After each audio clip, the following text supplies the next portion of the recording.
开关在这里，power，是明年还是明下？power 在这里，power，然后它有个功能就是调亮度，可是要在这里，这边有一个红，它可以改。就如果你觉得幕色有点太暗，那对，没有啊，没开吧？等一下，一号的几号啊？1号，有了，先关起来喽。1、2、3。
有了哈对对有了好，这样子可以。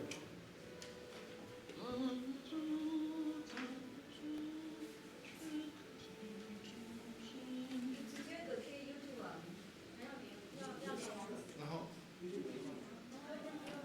10分钟。这个会用吗？工作室模式就是，它你这样一般直接点它就直接切了嘛。那可以有时候你不太确定到底要切哪一个，就是你可以工作室模式就是你可以先看，比如说我要切这个，然后再走，这样它就会切过去，它才会切过去。就等于说你可以先看，东西要放在哪里，然后就放这样。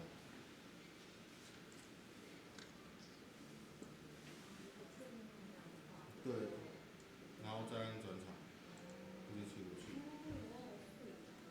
就是这样。非常好，还有可爱的图片，非常好，这是谁设计的？就是如果走，有啊，那个有。哎，OK，可以，这没问题。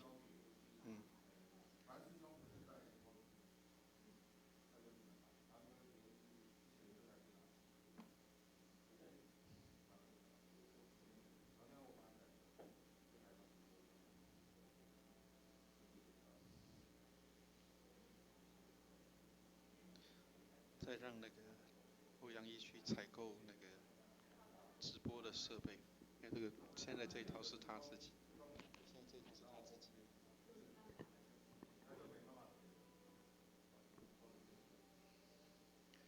这个要播这个工程多浩大。隔壁天主堂。大声。对。对他们来说，跟我们没什么差。有差。不过他们好像还是实体的，对，没有，他们没有变。对，安全起见，因为一中一个就不得了。对，最危险。有。昨天去买东西，那个商店全联的小姐先生要戴口罩。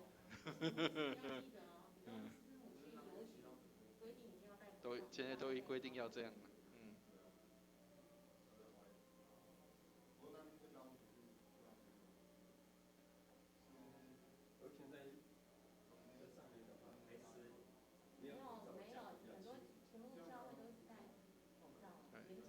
安全一点，安全，安全一点，因为怕的是这个麦克风不晓得是谁用过了，不晓得。像我这样自己一个的还好，这个是不晓得是谁用过了，难测。嗯，对，难测。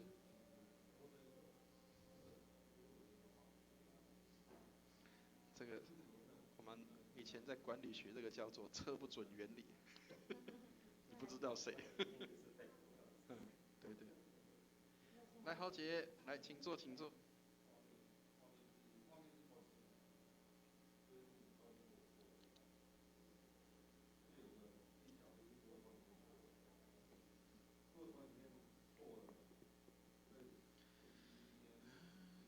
赞美主，赞美主，全地听主声。这两首应该都可以了。25号，425，礼拜六，在殡仪馆，他没有要在这里，他们烧完之后，他们入殓就做告别式，然后就烧完就去火化，就去那个安葬，所以我们是要去那个殡仪馆，我们的会友要去的话，就是要去殡仪馆。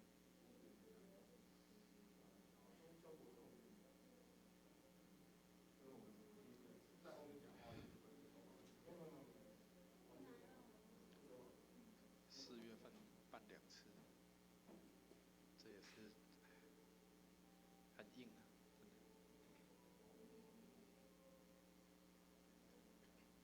表示我们老人家多了都要那个，对吧？没有没有，今天直播的现场是，没有没有，就他们年轻人今天来的多。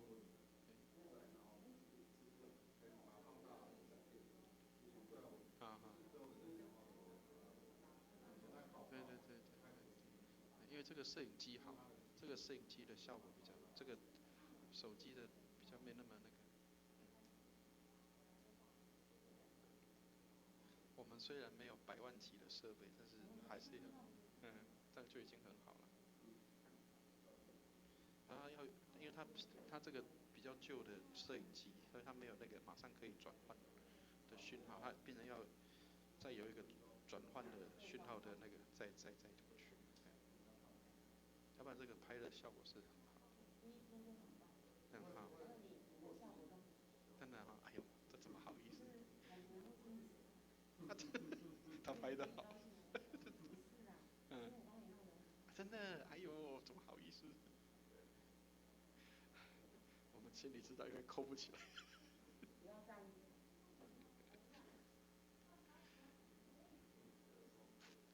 你们家先生这个才叫好，好吧？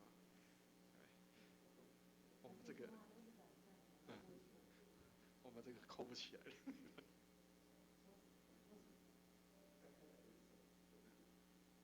对，刚来的时候，因为热又累嘛，刚搬完家适应就会，慢慢的就回来原来的，恢复原来的样子。澄清湖有啊，有去过，对，有去过。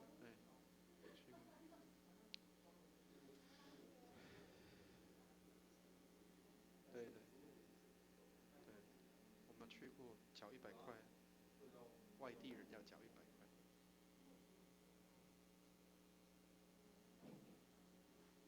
差不多，叫如新，如新来了。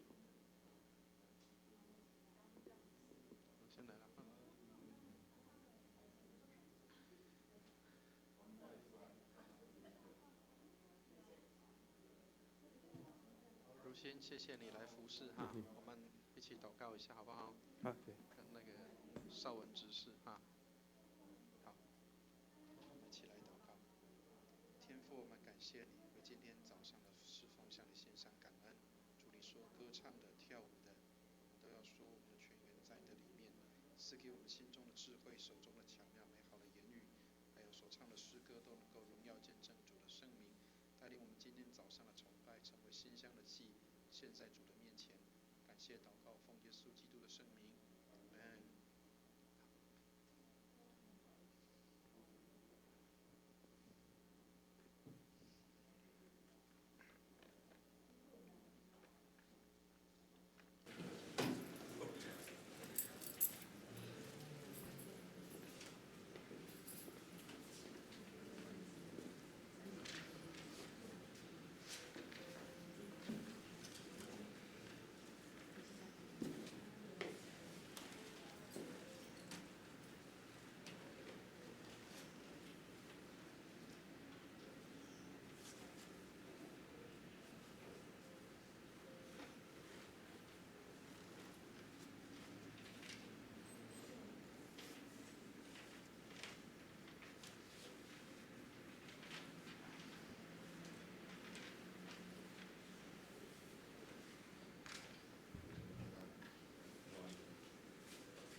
弟兄姐妹，以及线上看直播的弟兄姐妹平安。平安。奉主的名，我们要开始今天的主日崇拜，请续约。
当下，耶稣说：“父啊，赦免他们，因为他们所做的，他们不晓得。”请我们一起翻开《新灵粮诗选》第2首，我们来唱《荣耀归于真神》，我们来唱全首。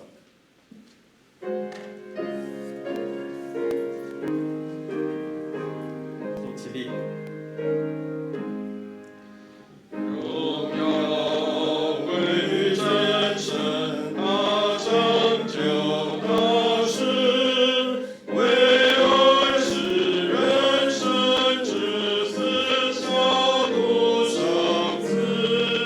献上他生命为人赎罪。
上帝，我们感谢你。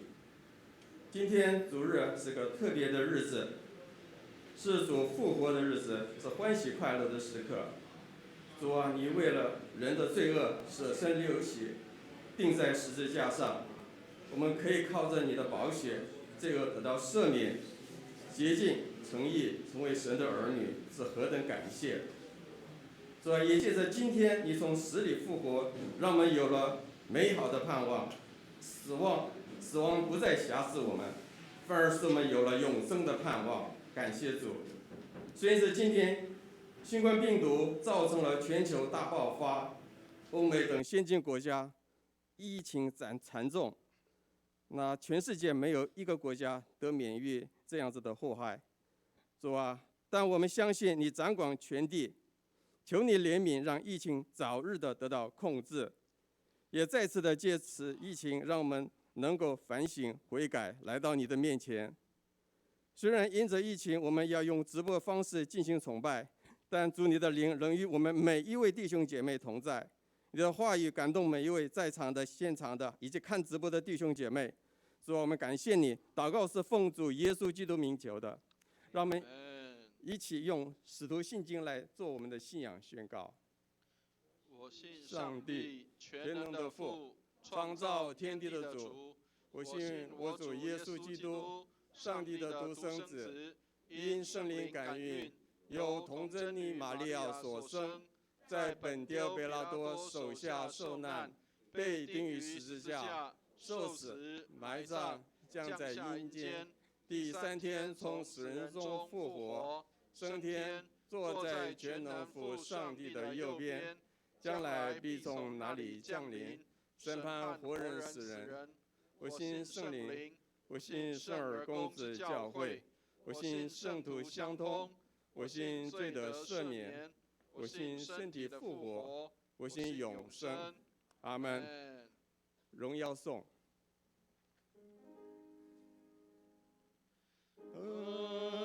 愿荣耀归于父子圣灵，父子圣灵。起初这样，现在这样，以后也这样，永永极。阿门，阿门。请坐。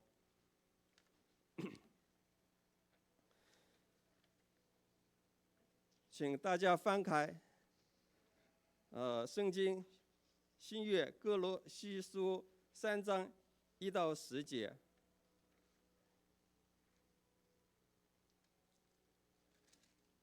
哥罗西书3章1到10节，由世会来读。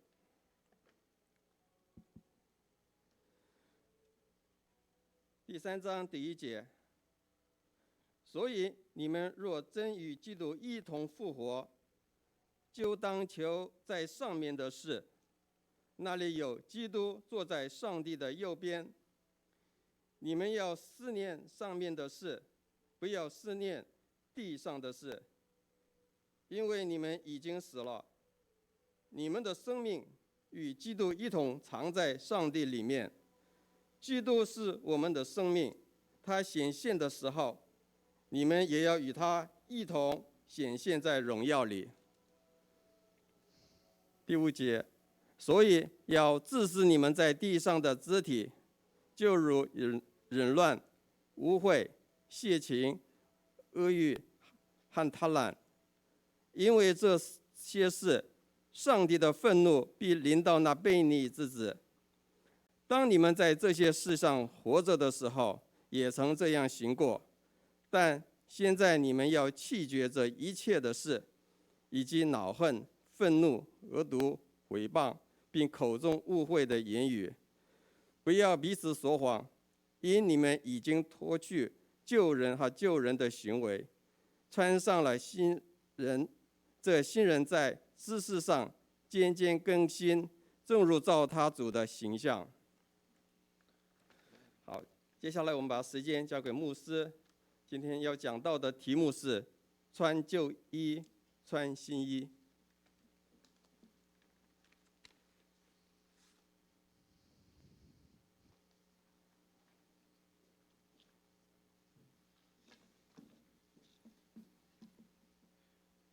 弟兄姐妹平安，很高兴在主日早上跟大家一起见面。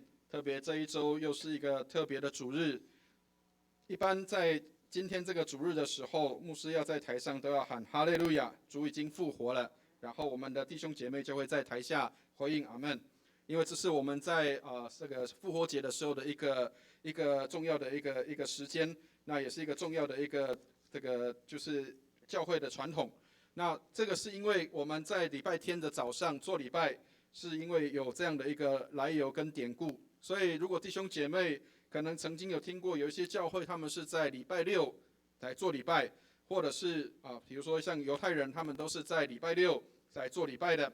那为什么基督徒必须要在礼拜天做礼拜？是跟今天是很有关系，因为今天是复活主日，耶稣基督从死里复活，所以7日的第1日他复活了，所以透过基督的复活，以至于我们在今天要来庆祝基督的复活。所以为什么基督徒要在礼拜天的早上要来敬拜上帝，要来荣耀上帝，要来颂赞基督？因为耶稣基督已经复活了。所以犹太人说7天6天工作，第7天的休息。这个第7天指的是安息日，是礼拜六的时间。那我们现在在礼拜天的做礼拜，是因为耶稣基督的复活。所以亲爱的弟兄姐妹，如果当我们碰到有一些人说，为什么你们基督徒这样做？当然这是因为我们在礼拜天的早上，我们知道这是在庆祝基督的复活。所以愿上帝帮助我们，让我们可以透过基督的复活显现，使我们能够知道我们的生命是有盼望的。愿上帝祝福我们。那开始前一样跟大家分享一个笑话，一个故事，只是一个笑话，那请大家就笑笑就好，不用把它太介意哈。有一个妈妈，她在这个要这个杀一只鸡，要来进补，要来帮这个她的孩子来补身体。然后她买了一只老母鸡，结果没有想到这只老母鸡在宰杀前就突然间生下一颗蛋了。所以后来这个妈妈就决定说，就不要把这一只鸡给杀了，好，然后保留了这只鸡的生命。然后她就趁机跟这个妈妈就趁机跟她的孩子讲，她说，关键时刻送礼物是重要的。听得懂意思吗？这个母鸡它在关键时刻，因为产了一颗蛋，所以它就可以多活了几天。所以亲爱的弟兄姐妹，当然这只是一个笑话，可是我们知道说在复活节的时候，一般教会的传统，我们在主日在复活节我们都会发这个复活蛋。那复活蛋表示什么？表示这是一个新生跟一个新的开始。所以我们不是当然我们在教会里面发给大家会是熟的蛋不是说那个生的蛋让大家生吃，不是。但是它是代表一个叫做新的生命的开始，所以蛋也是代表一个新生命，一个新的生活在你的生命当中。所以上帝帮助我们，让我们透过在复活节的一些的纪念，也让我们能够知道主耶稣基督将这样的美好的生命来赐给我们。好，那我们一起举起圣经来祷告，愿上帝的话做我们的帮助和力量。我们一起举起圣经来祷告，我们宣告神的话进入我们的心中。我们一起祷告，一起念，请。这是我的圣经，他说我是谁，我就是谁；他说我拥有就拥有，他说我可以就可以。今天神的话要来教导我，我诚心悔改，我心里警醒，我灵谦卑受教，我就不再一样。奉主耶稣基督的圣名，阿们。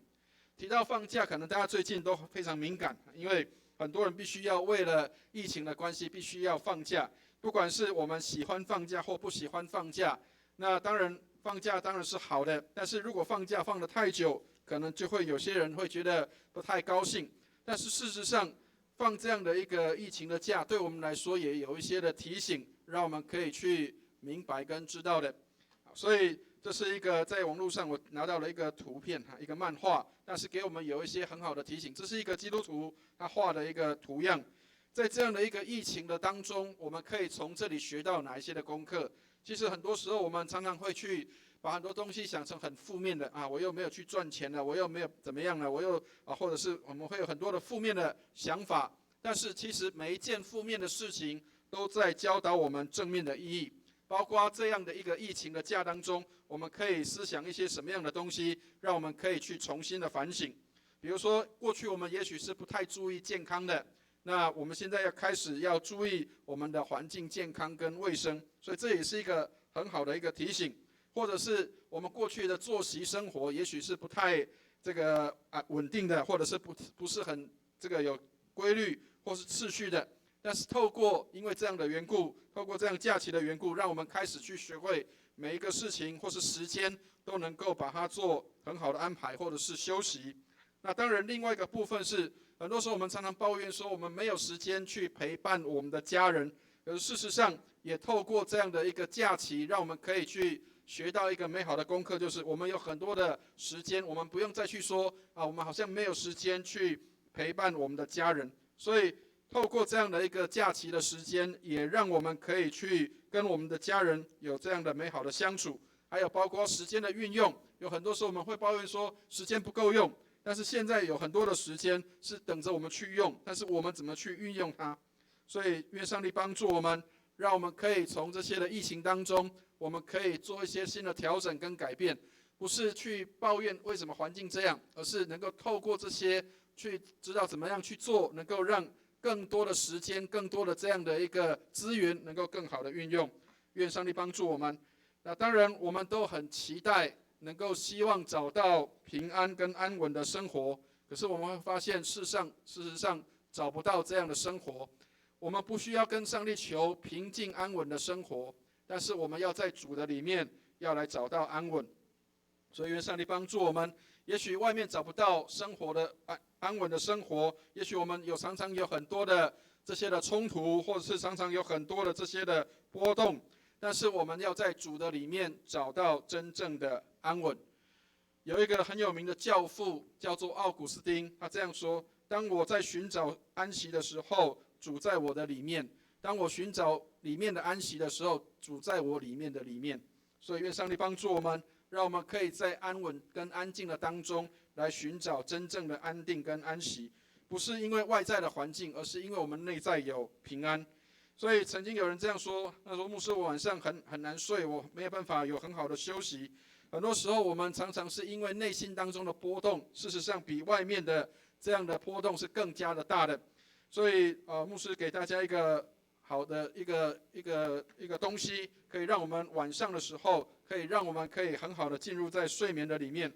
我们在上个礼拜的时候是我们的受难周，耶稣在十字架上讲的十架七言里面最后的一句话叫做：父啊，我把我的灵魂交在你的手中。犹太人在晚上要睡觉前，他们会有这样的一个晚祷，这个晚祷就是刚刚那句话，就是父啊，我把我的灵魂交在你的手中，或是上帝，我把我的灵魂交在你的手中。他们祈求在晚上睡觉的时候是可以得到平静跟安稳的。所以当我们在晚上，如果我们要就寝前，我们可以做这样的一个祷告，上帝帮助我们，让我们可以在主的里面可以得着平静跟安稳。那这里有很好的提醒，他说我们在晚祷的时候可以怎么做？他说我们可以反省这些事情。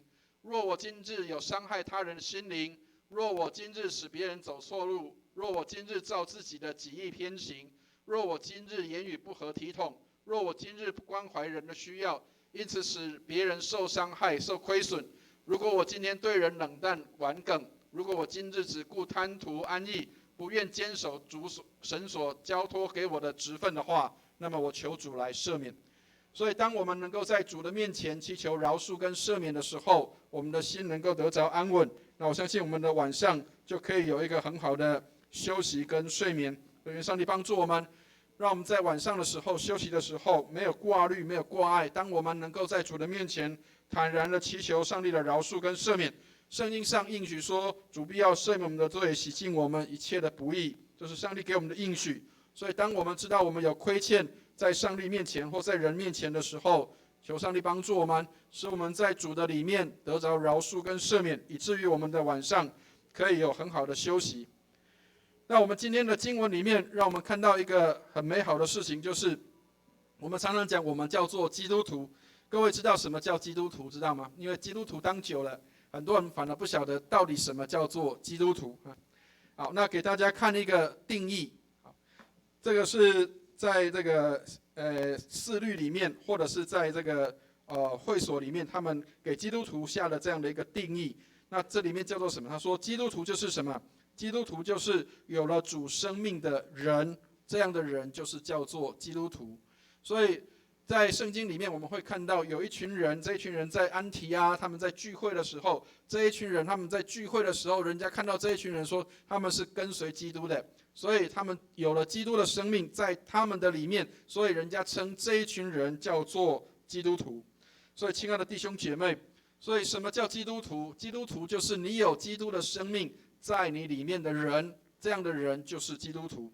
所以不是只有叫做礼拜天来做礼拜，或是礼拜天来教会祷告，或是来听讲道，叫做基督徒。基督徒是你接受基督住在你里面，你里面有基督的生命的人，这样的人就是基督徒。所以愿上帝帮助我们，让我们能够知道为什么我们基督徒这么样的重要，是因为信耶稣的人，我们里面有耶稣的生命，所以我们今天谈复活才会有意义的。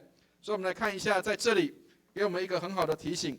他说没有信过神，你就不晓得什么叫做爱。所以上帝施恩帮助我们，让我们透过罗马书里面去看到上帝把他的爱给我们，以至于我们能够成为上帝的儿女。在罗马书的5章8节的地方，如果我们可以的话，我们一起来念一下这一段的圣经。罗马书5章8节，我们一起来念这段圣经，我们一起念来。唯有基督在我们还做罪人的时候为我们死，上帝的爱就在此向我们显明了。唯有基督在我们还做罪人的时候为我们死，上帝的爱就在此向我们显明了。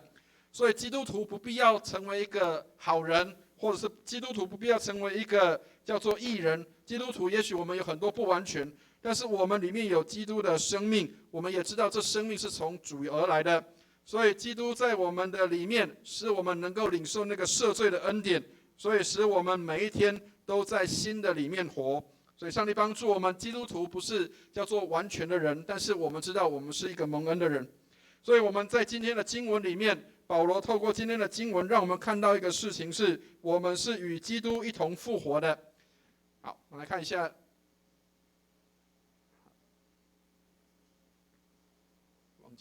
好 OK， 所以我们来看一下第1节的地方。我们来念一下今天的经文的第1节的地方，我们一起来念一下今天的圣经，一起念来。所以你们若真与基督一同复活，就当求在上面的事，那里有基督坐在上帝的右边。好，他说我们要祈求的，当求的是什么样的事情？是上面的事情。所以圣经上告诉我们说，我们若与基督一同的复活，那么我们要祈求的不是在这地上的事情，而是要求什么？而是要求在天上的事情。所以真实的信心让我们可以在试炼的当中，生命不受到任何的伤损。这是司布真他提到的一段话。所以当我们真有信心的时候，我们顾虑的不再是地上的事情，而是在天上的事情。所以亲爱的弟兄姐妹，圣经里面告诉我们说，我们与基督一同复活，以至于我们能够要求的不是在这地上的名利地位财富，或者是我们有多大的这样的名声，而是我们要寻求的是那个与基督一同的复活的那样的美好。在上帝的面前，我们能够看到我们神的荣耀在我们的当中。所以要求上面的事，不是在求地上的事。地上的人寻求的不是我们在天上的国民所要寻求的。所以我们基督徒又称为是天上的国民，我们应当要常常思想的是在天上的事情，而不是常常在思想在地上我要寻求些什么，我要抓些什么，或是我要掌握些什么。很多时候我们常常会想要掌握或抓一些什么样的东西，包括在教会里面，我们也常常会这样。我们虽然说我们是信上帝的人，但是我们却常常活出属地的样式。所以信仰是什么？我们来看一下，信仰在这里给我们一个很好的一段话的提醒。他说，信仰是在看得见的世界里面，要活出那个看不见的另外的一个世界。所以意思就是说，我们在这地上，虽然我们跟其他的人都一样，我们必须要工作，我们必须要生活，我们会有吃饭、睡觉，会有各样的事情，我们一样在这个看得见的世界里面，但是我们活出来的生命是看不见的世界。所以上帝帮助我们，透过我们思想在天上的事，以至于我们能够活出那个看不见的那个世界的生命。所以亲爱的弟兄姐妹，圣经上面给我们一个很好的提醒，我们要寻求或是要求在上面的事情。我们在主祷文里面有一段话说，叫做在地，愿你旨意行在地上，如同行在天上。我们也很期待生活上面是在地如在天的生活。所以你怎么样让你的生活从地上的生活转到天上去？不是因为你马上就到天国去了，不是，而是你在地上的时候，你的每一分每一秒，你的生活都活出基督徒的样式，都活出基督的样式。所以我们来看一下，在这个地方，在第2节的圣经里面，今天的经文里面第2节给我们的很好的提醒。我们来念一下第2节，我们一起念这节圣经，一起念来：你们要思念上面的事，不要思想地上的事。好，再一次来，你们要思念上面的事，不要思念地上的事。地上的事情是什么？地上的事情就是我要赚多少的钱，我要有多大的名利地位，我需要有多好的这样的资源，我考虑到的是我自己的。但是我们在天上要考虑到的是什么？我们在天上要考虑的是上帝的作为，我们要考虑的是上帝要我们怎么做，上帝要我们怎么生活，上帝要我们活出什么样的样式。所以很多人不希望有忧愁，但是忧愁却常常会临到。有时候我们也不晓得怎么样去远离这个忧愁。这个汤马士华生这个牧师他这样讲，他的这句话我觉得是一个对我们很好的提醒。他说，人的灵魂越离开上帝，就会越接近愁苦。所以当我们发现愁苦越多的时候，表示我们离上帝越远了。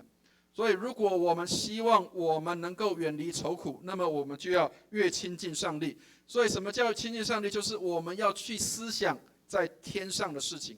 所以亲爱的弟兄姐妹，上帝给我们有很好的一个东西叫做想象。我们可以想象我们在天上的那样的生活，或是我们可以去思想在天上的那样的一个美好。我常常跟我们家太太喜欢去卖场，那我们去卖场的时候都很喜欢去找那个试吃摊，知道吗？试吃摊是什么东西呢？比如说卖那个牛排的，或是卖什么，我们都常常会去那边，试吃一下这个东西好不好吃。当你吃到那个试吃品的时候，你就会发现，原来这个东西是这么美味。如果是整块的，或是如果是完整的，那么应该是何等的美好。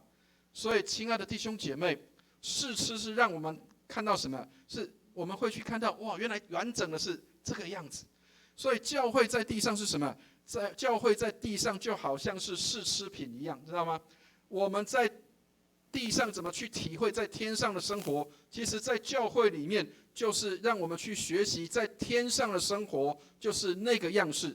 所以我们在教会里面的生活叫做什么？知道吗？叫做试吃品。听得懂意思吗？预先尝看看那个味道像是什么。所以，如果你的教会生活，或是你在这里，你能够遇见神的话，你能够尝到主恩的滋味的时候，诗篇里面说，你们要尝尝主恩的滋味，便晓得他的美善，投靠他的人都是有福的。所以，当你试吃到了，原来天国就是这么的棒。如果我现在能够进入到天国里，那该有多好。所以，亲爱的弟兄姐妹，教会让我们尝尝看天国的味道是什么。所以这里说要思念上面的事，不要思念地上的事情。上帝帮助我们，耶稣基督来，让我们可以看到他有一个使命的。这个使命就是上帝把我们的罪归到他爱子的怀里，使我们能够看到耶稣来，他是要照着上帝的旨意来行。所以希伯来书的10章9节，耶稣说：“我来了，是为要照你的旨意而行的。”所以，亲爱的弟兄姐妹，耶稣为什么能够活出神儿子的生命？因为他在地上，他就好像在天上跟父一起的那样的一个团契聚会。所以，亲爱的弟兄姐妹，上帝帮助我们。我们说我们是基督徒，所以我们就应当照着我们主所活的样式所行出来的来行。主耶稣怎么活，我们就怎么活；耶稣怎么行，我们就怎么行。好，所以第3节的地方，我们来看一下第3节，今天的经文第3节给我们的提醒，我们来念一下第3节，我们一起念来。因为你们已经死了，你们的生命与基督一同藏在上帝里面。亲爱的弟兄姐妹，这里提到说，耶稣说，这里保罗给我们提醒说，他说我们已经死了。很多我们在华人很不喜欢提到死这个事，因为死好像是人很忌讳的，死好像是人没有办法去接受的，死好像是一个没有盼望的一个状态。但是在圣经里面却常常讲死，为什么？他说因为你们已经死了，你们的生命已经与基督一同藏在上帝的里面。这个死是什么样的意思？这个死就是不是我们这个肉体真的死掉了，而是什么？而是我里面那个旧人跟旧人的生命已经死掉了，我已经不再有那样的感觉，不再有那个对罪有感受或是感觉。各位亲爱的弟兄姐妹，我们常常讲很多事情叫做会上瘾的，或者是叫做会去影响我们的。如果我们这个人已经死了，那么这些的影响，或是这些的瘾，或是这些的会引诱我们的，那么对我们就没有任何的影响。我们看过死掉的人，他们对任何的事情是没有反应的，所以那表示我们在死的里面，我们在基督的里面，我们就那个旧的生命已经死了，在基督里我们要得着神的生命，因为我们是藏在上帝的里面。所以罗马书14章8节说，我们若活着是为主而活，若死是为主而死，所以我们或活或死，我们都是主的人。亲爱的弟兄姐妹，我们不管是活着是死了，我们都是主的人，所以我们的生命应当是有基督的生命在里面的，不再是我这个旧人，不是我这个旧人的生命，而是基督在我的里面活。上帝帮助我们，我们常常对世上的事情还是很有感觉跟感受的。很多时候我们基督徒还是常常会有这样的感受，就是我想要得到些什么，我想要掌管些什么，或是我想要做些什么。但是上帝帮助我们，当我们思念的是天上的事情的时候，这地上的事情不再是我们所羡慕或是所爱慕的。我跟大家分享过一次的经验，就是我曾经在有一次在这个讲道的当中，在另外一个教会，我在讲道的当中，然后因为讲的那天的早上的讲题就讲说，如果上帝拣选我们的话，我们就愿意为上帝所使用；如果上帝拣选别人更适合的人来使用，那么我们就顺服，并且我们就为这个人来祝福，因为上帝拣选了他自己的要使用的器皿。各位知道，牧师在台上讲道，其实马上上帝就会来试试看你所讲的东西是不是真的。所以千万不要觉得说牧师站在台上讲道是好过的，其实每一天我都在经历上帝给我的试验。当那一天早上讲完道的时候，下午就有一通电话打来了，有那个总会那边就已经打了一个电话，他说，原本你希望得到的那个位置已经被另外一个牧师给拿走了。所以你知道，当我听到这个话的时候，其实心里面是很不高兴的。为什么？因为我觉得我应该要得到这个位置，我想得到这个位置，我乐意得到这个位置。这个位置，我觉得是我坐在那个地方应该是最好的。结果没有想到，上帝并没有把我放在那个位置上。但是因为早上刚讲过这个道，所以我就在上帝面前认罪祷告。我说：上帝，如果你愿意的话，我愿意顺服你的旨意跟带领。那我为这个当选的这个牧师，我为他来祝福。那后来经过一段时间之后，上帝给我有机会跟这个牧师一起同工。后来我发现，原来上帝的拣选是对的，因为这个牧师在面对各样的事情的时候，他也很有条理、很有次序的去把它完成，而且很稳的把这个事情都可以做完，而且他还做我的遮盖。所以后来我发现说，原来上帝做事情是很奇妙的。有时候我们以为是我们应该要这样做，或是我们应该要得着这个位置，反而上帝做别的事情，做了新事，以至于我们会看到上帝的作为是奇妙的，上帝的意念高过我们的意念，上帝的道路高过我们的道路。所以上帝帮助我们。后来我跟这个牧师一起同工的时候，发现上帝拣选这个人来服侍是对的，因为上帝在他身上有美好的旨意跟计划。如果同样的事发生在我身上，我恐怕没有办法处理的像他这么样的好。所以亲爱的弟兄姐妹，圣经上告诉我们说，我们已经死了，我们的生命是与基督一同藏在上帝的里面。所以我们不再是这个旧人在活着，是神的生命在我们的里面。所以这里有一个很好的提醒，他说：“耶稣基督为我而死，让我为他而活。所以耶稣为我死了，那么我应当要为他而活。”我们在荣光堂还没有建堂完成以前，我们在高雄曾经发生过一次的气爆。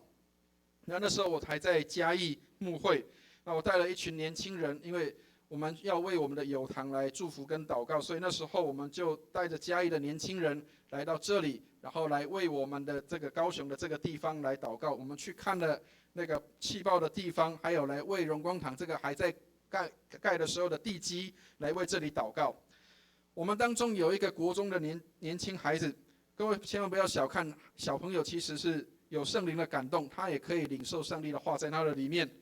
我们有一个孩子突然间在这里讲了一段话，他说：“我死了就是基督活了，基督死了就是我活着。”当我听到他讲这个话的时候，我发现哇，原来他讲了这么深的一个东西，一个这么深的一个神学的概念，就是我死了，我这个旧人死了，我这个自己的自我死掉的时候，就是基督在我的里面活出来。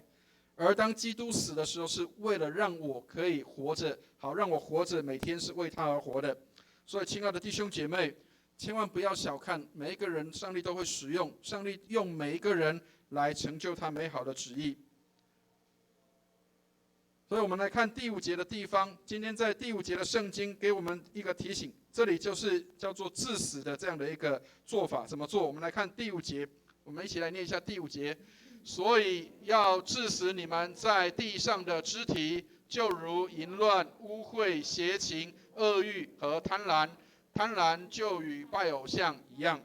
所以我们常常讲地上的事就是什么？地上的事就是这些。如果我们看到在地上的事，地上的肢体就是淫乱、污秽、邪情、恶欲、贪婪这些东西，拜偶像这些东西都是叫做地上的事。基督徒要思想的不是这个地上的事情，而是要思想的是天上的事。所以这里致死是什么？致死就是要看我们在这些事上已经死掉了，我已经不再是受这些的影响，我是神的人，所以我要思想的是天上的事情。所以这里说有了神的光照和引领，让我们可以大胆的举步行在光中，因为我们基督徒是行在光里面的人。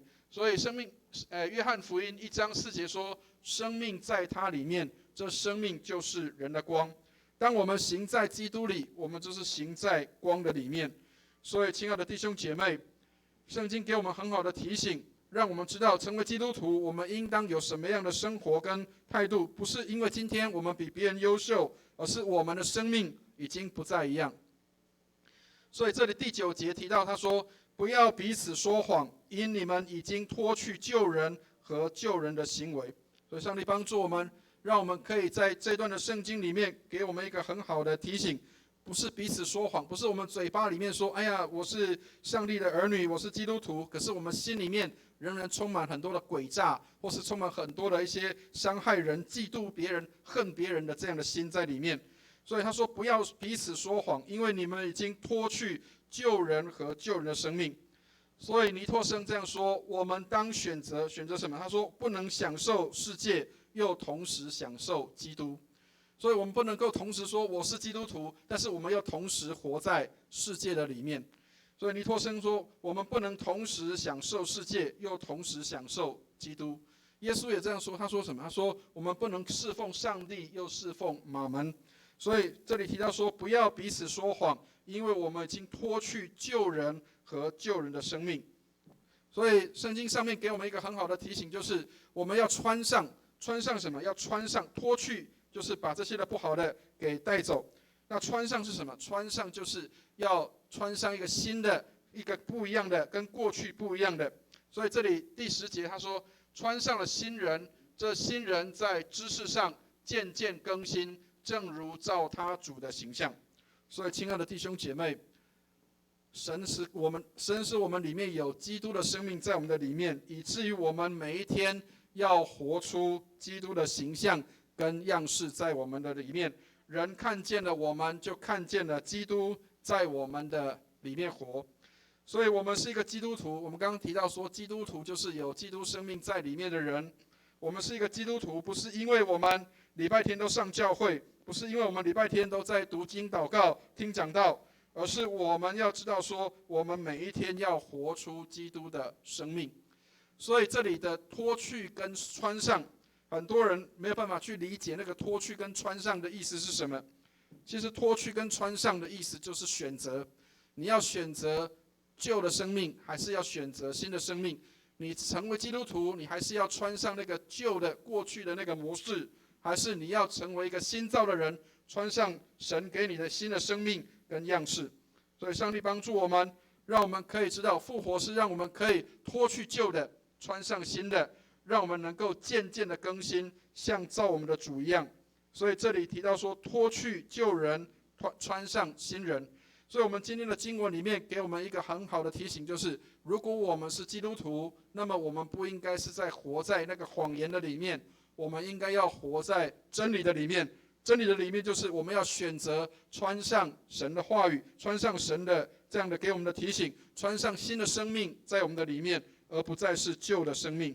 所以亲爱的弟兄姐妹，上帝帮助我们，让我们看到我们的生命在基督里，我们已经在上帝的里面，与基督一同藏在上帝的里面，所以不再是那个旧人跟旧人的生命，应当有新的生命在我们的里面。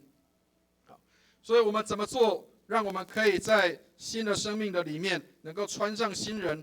我们可以来看几个事情，我们可以从今天的经文里面去学习的。第一个，我们可以穿上新人，然后要藏在上帝的爱里面。当我们在上帝的爱里面的时候，我们穿上了新人，才能够常常保鲜。我们很多时候常常讲说，要怎么保鲜一些东西、食物。如果我们常在上帝的爱里，就能够常常在主的里面，以至于我们就能够常常更新而变化。所以，亲爱的弟兄姐妹，要常在主的爱里，这是我们可以去从今天的经文里面去得着的。所以，上帝告诉我们说，神就是爱，住在他里面的，就是住在上帝的里面。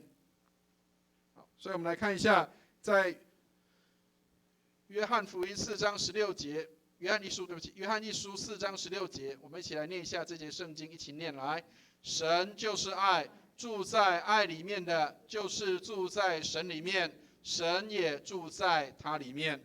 所以我们要怎么知道我们住在神的里面？是因为神住在我们的里面。我们怎么知道神住在我们里面？是因为我们住在爱的里面。曾经有一个姐妹，她这样说，她说，我很想要去爱别人，但是我付不出，我没有办法给予。所以后来我就给她一个提醒，我说，亲爱的姐妹，如果你没有的东西，你是给不了人的。所以除非你要有，你才能够给别人。所以如果你里面没有爱，你是给不了别人爱的。所以你要怎么样常常有爱在你的里面？就是你要常住在主的里面。当你有主的爱在你里面的时候，你才能够给予别人爱。所以如果你发现你给不了爱的时候，表示你没有在爱的里面。所以你要在爱的里面，你才有办法有爱可以给予别人。所以亲爱的弟兄姐妹，不是我们渴望爱，渴望爱是给不了人的。所以如果我们里面只有渴望爱，那么我们需要让神的爱来充满。当我们被神的爱充满的时候，我们才能够给予别人。所以神就是爱，住在爱里面的，就是住在上帝的里面。所以穿上新人，就是要穿上基督的新的生命样式，有爱的生命在我们的里面。好，我们来看下一页。好，所以第二个，穿上新人就是要怎么样？就是要照着主所行的去行。所以圣经里面马太福音第9章第9节，耶稣说，你要来跟从我。耶稣对他的门徒提出这样的呼召，他说，你要来跟从我。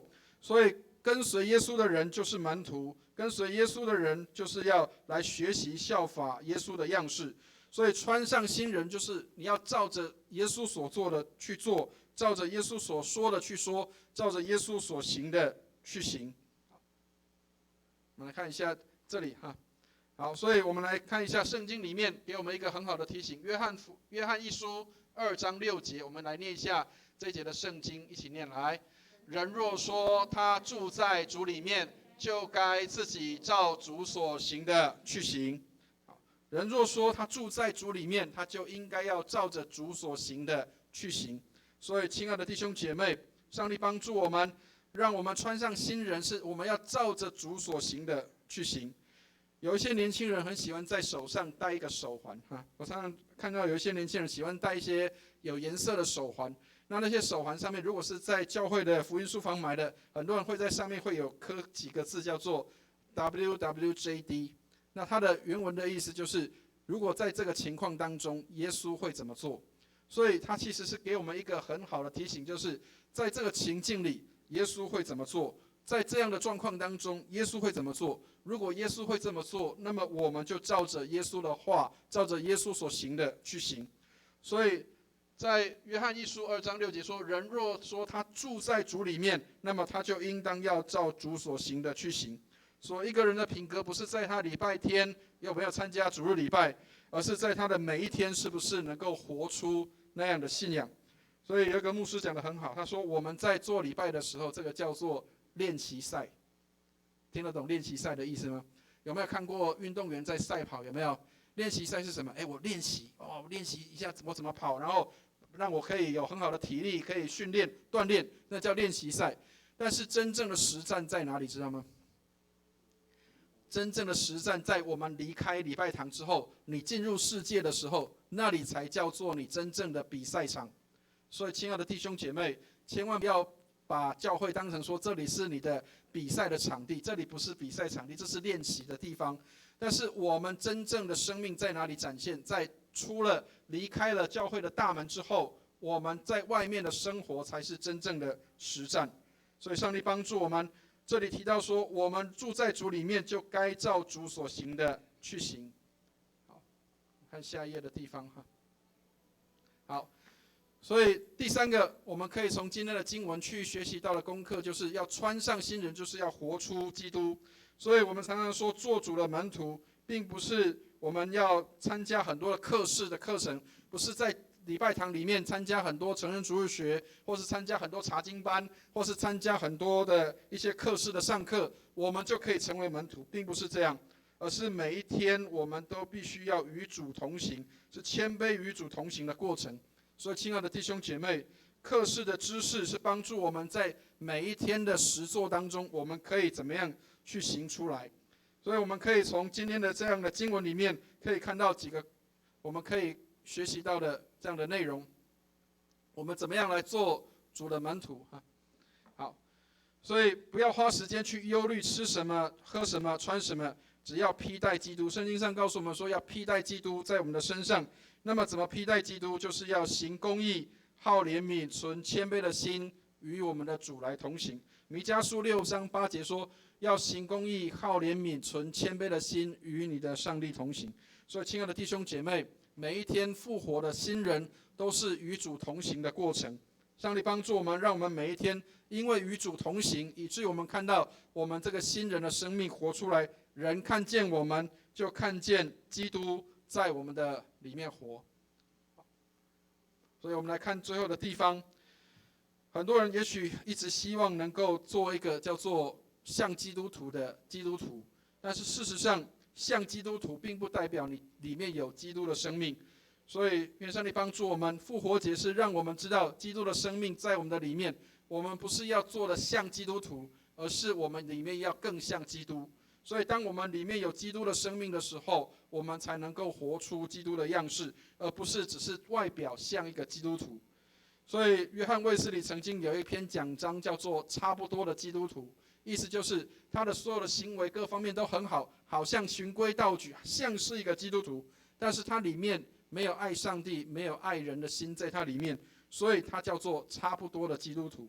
所以亲爱的弟兄姐妹，上帝帮助我们，也许我们很多行为并不完全，并不好，但是当我们每一天活在基督里，让我们每一天的生活跟生命更像基督的时候，也许我们不是马上的就可以很完全的，但是当我们的生命更像基督的时候，我们就能够活出基督的生命在我们的里面。愿上帝帮助我们，复活的主不是在这边显给我们大家看，而是显在我们的身上，让世人可以看见。所以亲爱的弟兄姐妹，当我们出去的时候，当我们出了礼拜堂的时候，人会从我们身上看见那位复活的耶稣在我们的里面。愿上帝帮助我们，所以我们不是要活像一个基督徒，而是让我们的生命更活出基督的样式，让神掌权在我们的生命当中。愿上帝祝福我们。今天是复活节，当然我们刚刚也听到很多在外面我们的隔壁的天主堂他们在那里有很大的庆祝。其实我们也应该要这样庆祝，因为基督复活了，所以我们理当应该要欢喜快乐来庆祝。但是为了这样的一个防疫的关系，也给我们一些的提醒，我们用什么样的方式真正来做这样的庆祝？也许外在我们做不到这样的状况，但是我们怎么样让我们的内在的生命活出基督的生命，那个才是叫做实战。所以上帝帮助我们离开礼拜堂之后，我们怎么样让人从我们的身上看见耶稣在我们的里面活。愿上帝帮助我们时常思想在天上的事，而不是在地上的事情，致使那个旧人不再是像旧人一样去寻求那个地上的私欲，而是活出基督的生命。耶稣基督愿意为人而死，我们也照样学习效仿他的样式，为基督而活，并且照着基督所教我们的去活出来。愿上帝祝福我们。我们一起来祷告。亲爱的天父，愿你帮助我们，让我们能够在复活节的主日的时候，虽然我们在这里没有办法大肆的庆祝，但是主啊，让我们的心里面能够活出基督的生命，从我们里面所发出的是真正从主而来的生命，让我们能够选择穿上新人，而不是选择跟过去旧人的生命一样。愿你施恩来帮助我们，能够脱去旧人和旧人的生命，能够穿上基督在我们的里面。主啊，帮助我们做好的选择，因为这样的脱去跟穿上就是在做选择。施恩帮助我们，让我们每一个时刻都选择穿上新人的生命在我们的里面，是有基督美好的生命样式在我们里面的。愿上帝祝福我们，也为着我们的国家，为我们的百姓来祷告，为世界这样的一个疫情在你面前献上代求，让我们能够因着有这样的一个祭司的身份跟角色，主啊，我们站在死人跟活人当中，我们为这个地方来恳求，为百姓来献上祷告。主啊，愿你止息你的愤怒，跟止息你的这样的怒气，好让这全地能够在你里面在我们的里面，在这全地上因着有你在我们的里面大得平安。谢谢你垂听我们的祷告，祝福我们在你的里面蒙恩。祷告奉耶稣基督的圣名，阿们。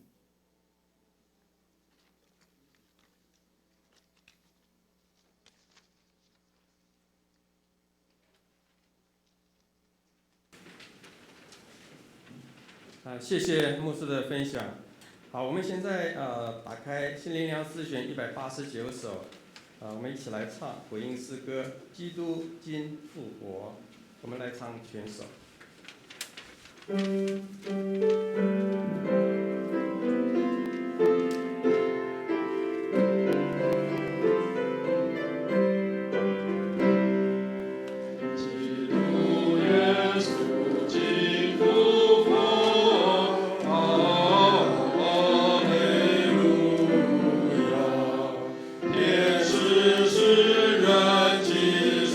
说，哈利路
起来做一个奉献祷告。天父上帝，我们谢谢你，你赐给我们丰富的需要。主啊，这个时间我们也愿意把我们从你得到的奉献一部分，用在事工上，求你悦纳，也祝福每一位。谢谢你，祷告奉主耶稣基督名求，阿门。我们的奉献现在就是如果是有弟兄姐要奉献的话，在线上的可以用划拨或者汇款，汇到教会的账号上面，也可以来教会奉献在门外有一个奉献箱，奉献在那里面就可以了。好，那我们现在一起来唱，请大家起立，我们一起来唱向主献成歌。凡我向主所求，都是出自你恩，把我所有都属于主，是主托付仆人。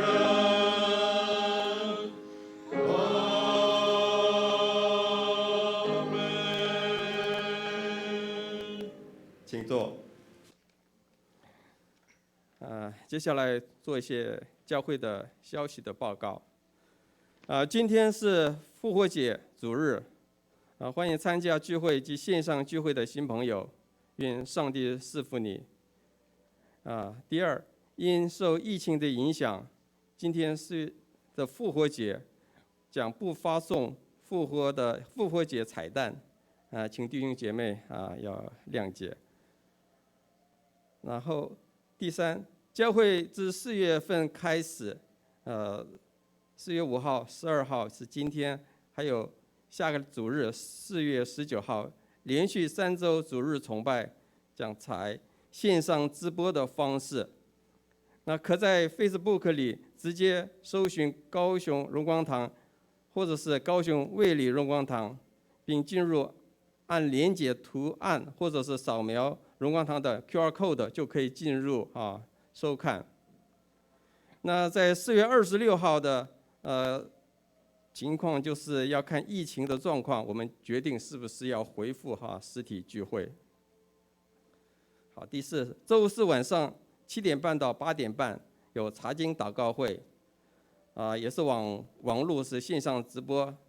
查考的内容是在希伯来书8章1到13节，请大家预备心来观看。第五，那停止聚会的小组可以参阅教会提供的灵命日粮、马太福音、天路系列的经课来灵修，以建立与基督更亲密的关系，或者是牧师的 PO， 就是扩在各个小组的灵修课程来领受神的话语。好，第六是下一季就是4月到6月的主日崇拜轮值表已经完成，有服侍的同工请记下服侍时间。目前上午10点主日崇拜都是以线上直播的方式在进行。那只要司会还有司琴还有控头的同工在场就可以。那预计4月26号第4周恢复主日崇拜的时候，那就请同工们特别要留意时间，愿主赐福你们手上的工作。第七，因疫情之故，马祖探宣队取消行程，视情况再做调整规划哈。那也为教会有足够的经费，可以支持网络直播施工，以及改变新的牧养方式来祷告。好，最后也请弟兄姐妹为工作稳定、身体健康、不受疫情影响来祷告。好，那接下来我们要报告一下肢体消息。恭喜属文，就是义贤姐妹的媳妇在4月3号平安产下了一位男孩，求主看顾母子身体都健康。好，另外在上个礼拜五，就是4月10号上午，王晨伯伯已经安息主怀，求主赐下安慰的灵，安慰家属，还有他的遗嘱。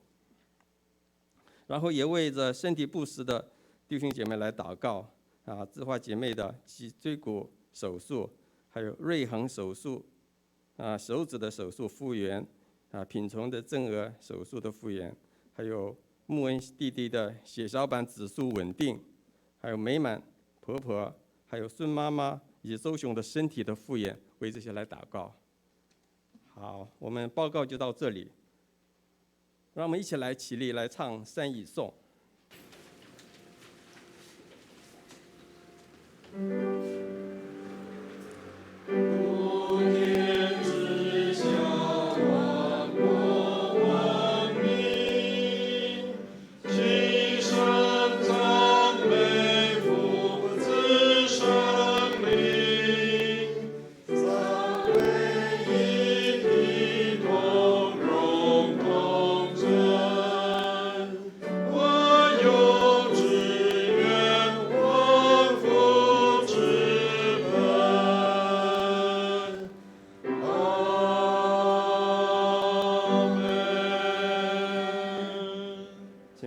祝福。弟兄姐妹，我们一起来领受祝福。愿慈悲怜悯的天父将基督复活的大能倾覆在我们当中，让我们的弟兄姐妹领受上帝所赐的复活的大能跟生命，让我们在工作、家庭、生活当中都为主而活。愿我主耶稣基督的恩惠、天父上帝的慈爱、圣灵的感动与交通，常与我们众人同在，从今时直到永永远远。阿们。